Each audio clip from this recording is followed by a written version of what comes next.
Okay, let's just jump right in. What happens the moment we die? I mean, it's got to be the biggest question, right? The one everyone's asked. Well, today we're going to look at two completely different answers. And the wild part is, they both come from the exact same book.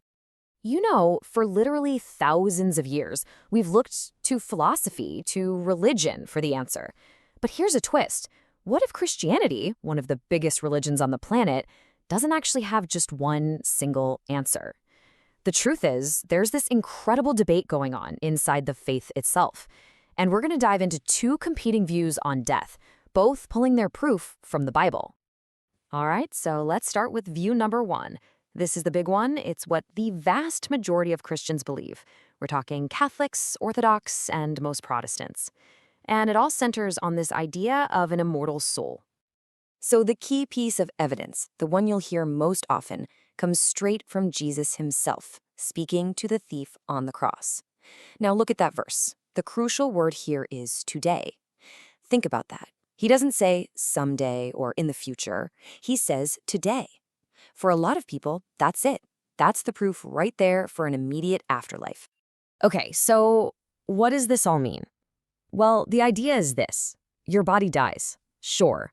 But your soul, your consciousness, the real you, is immortal. It doesn't die. At the moment of death, it actually separates from your body and goes somewhere else immediately. And it's still conscious, still aware.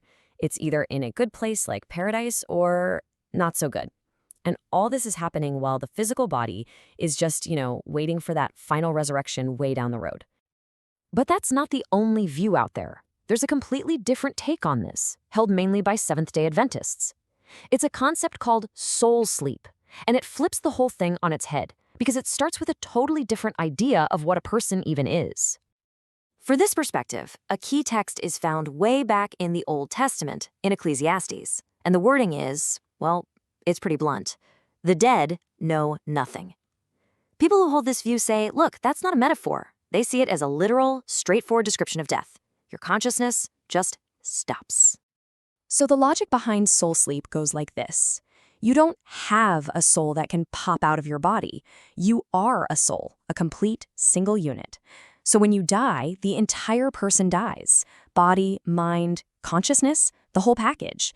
You're essentially resting, unconscious, in the grave, like a deep sleep with no dreams. And you stay that way, knowing nothing, until the resurrection. That's when you're brought back to life, all in one piece. Okay, so let's pause for a second. We've got two totally opposite ideas here. One says you're immediately awake and conscious after death. The other says you're in a long unconscious sleep. So how? How can both sides be so convinced they're right when they're both reading the exact same book? This, right here, is where it gets really interesting. The whole disagreement boils down to how you interpret the very same verses. Let's take a look at how this plays out. Remember the thief on the cross? Let's go back to that.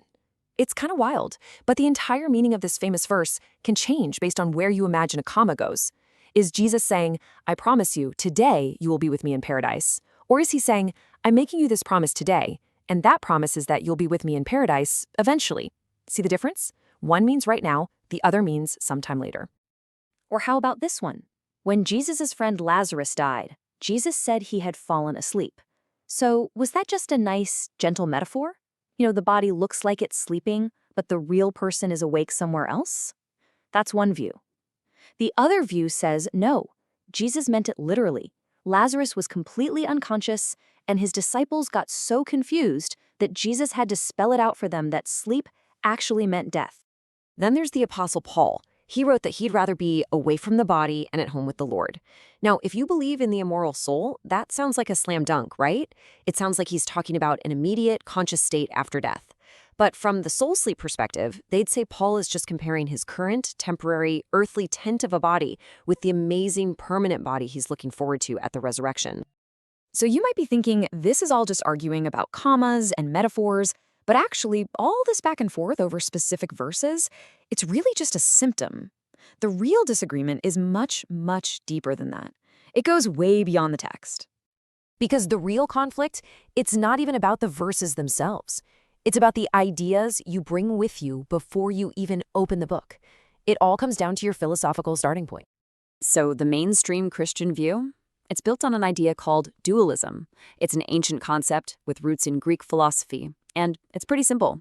A human being is made of two separate things. You've got the physical body, and you've got a non-physical, immortal soul. And this is key, those two things can be separated. The Adventist view, on the other hand, is built on the complete opposite idea, holism. This one has its roots more in ancient Hebrew thinking. And it says a person is one single, unified thing. You can't break it apart. You don't have a soul that can float away. You are a living soul. Your body and your consciousness, they're one and the same. And this is really the heart of the whole thing.